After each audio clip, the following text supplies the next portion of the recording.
సీతా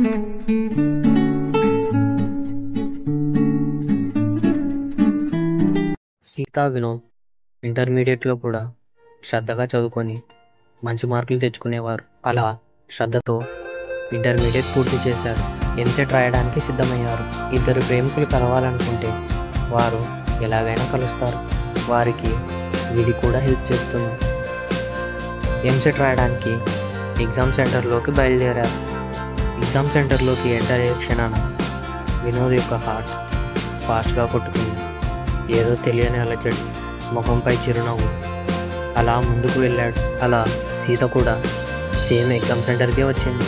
సీత కూడా తన మనసులో తెలియని ఆనందం మొదలైంది. అలా ఇద్దరు లోపలికి వచ్చారు. అలా తిరిగి చూస్తే ఇద్దరు ఒకే రూమ్లోనే ఉన్నారు. ఒకరి పక్క ఒకరు కూర్చొని ఉన్నారు. వినోద్ చాలా ఇంట్రోవర్ట్. పక్క వాళ్ళతో ఏమైనా మాట్లాడితే వారు ఏమనుకుంటారో అని భయంతో, సిగ్గుతో ఉండేవాడు. సీత వినోద్ని చూడటం అదే మొదటిసారి. కానీ సీతకు అతడు చిన్నప్పుడు వినోద్ అని తెలియదు. అలా ఎగ్జామ్ అయిపోతుంది. రిజల్ట్స్ రోజు రానే వచ్చాయి. సీత ఇంకా సీత యొక్క బెస్ట్ ఫ్రెండ్ మంచి కాలేజీలో సీట్ కొట్టారు. విధి ఆడిన వింత నాటకమేమో కానీ వినోద్ కూడా సీతకు వచ్చిన కాలేజీలోనే సీటు వచ్చింది. కానీ వినోద్ హ్యాపీగా లేడు. ఎందుకంటారా, వినోద్కి పక్క రాష్ట్రానికి వెళ్ళి చదువుకోవాలని ఆశ. పేరెంట్స్ కోసం అదే కాలేజీలో జాయిన్ అయ్యాడు. అది కాలేజ్ మొదటి రోజు. కాస్త భయంతో, కాస్త ఆసక్తితో, ధైర్యంతో వెళ్ళాడు వినోద్. ముందే మన వినోద్ చాలా సైలెంట్. అందరితో కలవడానికి కాస్త టైం పట్టింది. సీతకు తన ఇంటర్ బెస్ట్ ఫ్రెండ్ ఉండడం తనకు ఎంతో హ్యాపీనిచ్చింది. తన బెస్ట్ ఫ్రెండ్ తోడుండడంతో చాలా హ్యాపీగా వచ్చారు కాలేజ్కి. సీత కాలేజ్ హాస్టల్లో ఉండేది. ఇప్పుడు వినోద్ వాళ్ళ ఫ్యామిలీ మరియు వంటగారు ఫ్యామిలీ మధ్య చాలా దూరమే వచ్చింది. ఒకరి ఫ్యామిలీ ఒకరు మర్చిపోయి ఉన్నారు. వినోద్ బాయ్స్తో చాలా త్వరగానే మింగిల్ అయిపోయాడు. వినోద్కి కూడా జషు అనే ఒక ఫ్రెండ్ దొరికాడు. వాడు వినోద్కి స్పెషల్ ఫ్రెండ్ అయిపోయాడు. స్పెషల్ ఎందుకో మీకు ముందు తెలుస్తుంది. జషు, సీత పాత సమయం నుంచే ఫ్రెండ్స్. మన వినోద్ చాలా బాగానే చదివేవాడు. కానీ కాలేజ్ కదా, ఇక చదువుతో సంబంధం లేదనుకొని మాలో లాగా ఫీల్ అయ్యేవాడు. అది జషుగాడ కాలేజ్కి ఎంటర్ అయ్యే ఫస్ట్ రోజు. వినోద్ కూడా ఎంటర్ అవుతూ ఉన్నాడు. జషుగాడికి ఏ క్లాస్ దగ్గరికి వెళ్ళాలో తెలియదు. తన క్లాస్ ఎక్కడని వాచ్మెన్ని అడుగుతాడు. అప్పుడు ఆ వాచ్మెన్ అటు సైడ్ నుంచే వస్తున్న వినోద్ని పిలిచి వీడికి ఈఎస్ సెక్షన్ దగ్గర వద్దు అని అన్నాడు. నేను కూడా సేమ్ సెక్షనే రా, నేను తీసుకొని వెళ్తారా అని అన్నాడు. అప్పుడు వినోద్ జస్సుతో చెప్పిన మొదటి మాట ఇదేనండి, నువ్వు చదువుకోవాలనుకుంటే నాతో తిరగకు, ఇప్పుడే నాతో ఫ్రెండ్షిప్ వచ్చి ఓకేనా అని చెప్తాడు. అలా కొన్ని రోజులు గడుస్తాయి. అప్పుడే వినోద్ మొదటిసారి సీతను చూస్తాడు. ఆ భాగ్యం కూడా మన జస్సు ఇప్పించినదే. జస్సు సీతని వినోద్కి పరిచయం చేపిస్తాడు. అదే మొదటిసారి వినోద్ సీతను చూడటం. రెడ్ కలర్ డ్రెస్లో ఉన్న ఒక సీతాదేవిలా చూసేవాడు వినోద్. సీత అందరికీ హాయ్ హలో అని చెప్పగా మన వినోద్కి మాత్రం షేక్ హ్యాండ్ ఇచ్చి నా పేరు సీత అని అంటుంది. ముందే మన ఓడిస్లో సీత అని పదం వినగానే సంతోషమయమైపోయాడు. కానీ వారిద్దరికి తెలియదు ఏంటంటే వారు చిన్ననాటి స్నేహితులు, మన్నించాలి, చిన్ననాటి ప్రేమికులు. ఏంటి కరెక్టే కదండి. అలా వినోద్ సీత స్నేహితులు అవుతారు. అలా కొన్ని రోజులు గడిచాయి. వనిత గారు సీతను చూడడానికి కాలేజీకి వస్తారు. అప్పుడు వినోద్ వనిత గారిని చూస్తాడు. నేను గుర్తున్నానో లేనోనని వనిత గారిని పలకరించడం మానేస్తాడు. అప్పుడు అర్థమవుతుంది వినోద్కి, నా ఈ సీత నా ఆ సీతేనని. ఒక్కసారిగా ఫేస్లో చిరునవ్వు, మనసు సంతోషంతో మునిగిపోతుంది. తనపై ఉన్న ప్రేమను దాచుకొని కొన్ని రోజులు స్నేహంగా ఉంటాడు వినోద్. ఎప్పుడో ఒకప్పుడు సీతపై ఉన్న ప్రేమను చెప్పాలనుకుంటాడు వినోద్. కానీ ఆ రోజు ఎప్పటికీ రాలేదు. వినోద్ సీతతో ప్రేమలో పడిపోయాడు. కానీ సీత మాత్రం వినోద్ని ఒక ఫ్రెండ్లా చూసేది. వినోద్కి సీత యొక్క ప్రతి చిన్న విషయం చాలా పెద్ద విషయం. ఎందుకంటే మన వినోద్ ప్రేమలో ఉన్నాడు కదండి. ప్రేమలో ఉంటే ఏం కనిపిస్తుంది చెప్పండి. సీతకు తన ప్రేమ గురించి చెప్పాలనుకుంటాడు. తన గతాన్ని గుర్తు చేసి నేను పాత వినోద్ అని చెప్పడానికి ట్రై చేస్తాడు. కానీ మౌనంతో అక్కడికక్కడే ఆగిపోతాడు. పాత గతం ఎందుకు గుర్తుంటుంది అని అనుకొని అక్కడికక్కడే ఆగిపోతాడు. నాది నిజమైన ప్రేమ అయితే అది ఎప్పటికైనా తిరిగి వస్తుంది అనే ఆశతో ఎదురు చూస్తూ ఉండేవాడు. క్లాస్ రూమ్లో కూడా సీత వైపే చూస్తూ ఉండేవాడు. నేను ఎలాగో ధైర్యం చేసి నా ప్రేమను చెప్పలేను. ఇలా ఏదో విధంగా అయినా నా ప్రేమను తెలియజేసుకోవాలని అనుకుంటాడు వినోద్. తన ప్రేమతో అవతల వారికి ఇబ్బంది కలగకూడదని ఆపేయడానికి ట్రై చేస్తాడు. కానీ తనను కూడా ప్రేమలో ఎలా పడగొట్టాలనే ఆలోచనలోనే ఉంటాడు. అలా చూస్తూ చూస్తూ కొన్ని రోజులు గడిచాయి. ఈ విషయాలన్నీ గమనించిన సీత యొక్క ఫ్రెండ్స్ ఒకరోజు సీతకు వినోద్ విషయం గురించి చెప్తారు. అప్పుడు సీత ఆ విషయం వినోద్నే డైరెక్ట్గా అడుగుతుంది. ఏంటి, నువ్వు నన్ను ప్రేమిస్తున్నావు అంట, ఇది నిజమేనా అని సీత వినోద్నే అడుగుతుంది. ప్రేమిస్తున్నా అని చెప్తే సీత ఎక్కడ దూరం అవుతుందో అని, నీకు నా మీద నమ్మకం లేదా అని అన్నాడు వినోద్. కానీ వినోద్కి లోపల చాలా భయం వేసింది. ఎక్కడ ఉన్న స్నేహాన్ని కూడా దూరం చేసుకుంటానని భయపడేవాడు. కానీ ప్రేమ లేదు అని చెప్పలేదు, నీకు నాపై నమ్మకం లేదా అని చెప్పాడు. సీత ఆ విషయానికి నీపై నమ్మకం ఉంది అని చెప్పింది. వినోద్కి అర్థమైపోయింది సీతకు వినోద్పై ఎటువంటి ప్రేమ లేదని. ప్రేమ లేదని విషయం తెలిసినా సరే వినోద్ సీతను చిన్నప్పటి నుంచి లవ్ చేయడంతో ఆ విషయాన్ని కూడా పాజిటివ్గానే తీసుకున్నాడు. వినోద్కి ప్రేమించడం మాత్రమే వచ్చు, జస్ట్ ప్రేమను ఇవ్వడం మాత్రమే వచ్చు. ప్రేమను చెప్పేంత ధైర్యం లేదు, ఎప్పటికీ రాదు. ఈ సంఘటన తర్వాత వినోద్ సీత మధ్య కాస్త గ్యాప్ వచ్చింది. కానీ ఆ గ్యాప్ తెచ్చింది వినోద్. వినోద్ సైలెంట్గా ఉండేవాడు. అలా కొన్ని రోజులు గడిచాయి.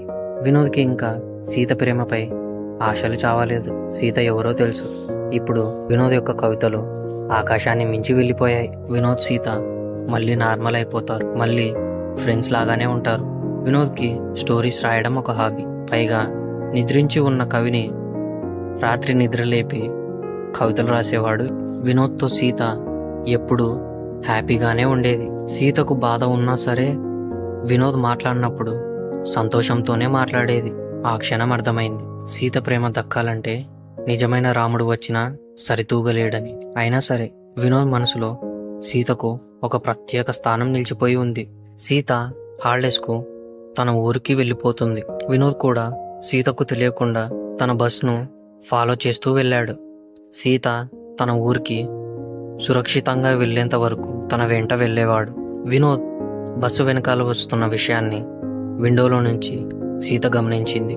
నైట్ కాబట్టి వినోద్ అనే క్లారిటీ సీతకు రాలేదు. అలా సీత తన ఊరికి చేరుకుంది. వినోద్ కూడా సీతను చూసి వెళ్ళిపోయాడు. మళ్ళీ వచ్చాడు. సీత తన ఇంటికి చేరేంత వరకు తాను తోడుగా నిలవాలనుకున్నాడు. సీత తన ఇంటికి నడుచుకుంటూ వెళ్తుంది. ఇల్లు కూడా దగ్గరే. అయినా సరే రాత్రి కాబట్టి కాస్త భయంతో వెళ్ళింది. ఎంతైనా రాత్రి కదండి. నడుచుకుంటూ వెళ్ళే సమయాన సీత ఆకాశంలోకి చూస్తూ అక్కడ ఉన్న చందమామ తన రాకుమారుడని, తన వెంటే వస్తూ ఉన్నాడని అనుకుంటూ వెళ్ళింది. కానీ ఆ రాకుమారుడు మన వినోదే. సీతకు బస్ వెనకాల వస్తున్న వ్యక్తి ముఖం సరిగ్గా కనపడకపోయినా సీత మనసుకు చెప్పింది, అక్కడ వచ్చేది వినోదేనని. అక్కడ ఆ చందమామ కూడా ఎవరో కాదు, తన వెంట ఎల్లప్పుడూ వస్తున్న తన వినోదే. సీత ప్రేమించినా ప్రేమించకపోయినా నేను మాత్రం తనని ప్రేమిస్తూనే ఉంటా. వినోద్ విషయంలో సీత మంచి అభిప్రాయాన్ని పెట్టుకుంది. అలా హాలిడేస్ గడిచాయి. ఇద్దరూ కాలేజీకి వచ్చారు. మళ్ళీ సీత హాస్టల్ పైకి వచ్చింది. వినోద్ ఇంటిపైకి వచ్చాడు. ఆకాశంలో నక్షత్రాలను, చందమామలను చూస్తూ తనకు ఉన్న కోరికలను కోరుకుంటూ ఉన్నారు. సీత కాలేజీకి వచ్చినా సరే వినోద్ బొమ్మలు గీయడం మానలేదు. వినోద్ బొమ్మను గీసి ఆకాశంలోని చందమామకు చూపెడుతూ ఉంది. వినోద్ తన ప్రేమ కవితలను ఆకాశంలో ఉన్న నక్షత్రాలకు వినిపిస్తూ ఉన్నాడు. అలా రాత్రి గడిచింది. ఇద్దరు కాలేజీకి వచ్చారు. వినోద్కి మాట్లాడే మనసు ఉన్నా మాట్లాడడానికి ధైర్యం ఉండదు. కానీ చాటింగ్లో మాత్రం చంపేసేవాడు. అంతే కదండి, దేవత దూరంగా ఉంది కాబట్టే మనం కోరికలు కోరుకుంటాం. అదే మన ముందు ప్రత్యక్షమైతే నోట మాట వస్తుందా చెప్పండి? ఇది అంతే. సీత వినోద్ మధ్య ఉన్న ప్రేమ విషయం అందరికీ తెలుసు, కానీ ఒకరు కూడా బయటికి చెప్పరు. వినోద్పై ఉన్న అభిమానంతో, వినోద్పై ఉన్న భయంతో అందరూ సీతను ఒక దేవతలా చూసేవారు. ఎదురయ్యే చెడు సంఘటనలను కూడా ముందే క్లియర్ చేస్తాడు మన వినోద్. కానీ తన ప్రేమను సీతకు చెప్పడానికి భయపడతాడు. అలా చెప్పలేక వినోద్ తన ఊహల్లోనే బ్రతికిస్తూ ఉండేవాడు. చూద్దాం మన వినోద్ తన ప్రేమను చెప్తాడో లేదో. కానీ వినోద్ భయపడేది చెప్పడానికి కాదు, చెప్పిన తర్వాత జరిగే సంఘటనల గురించి.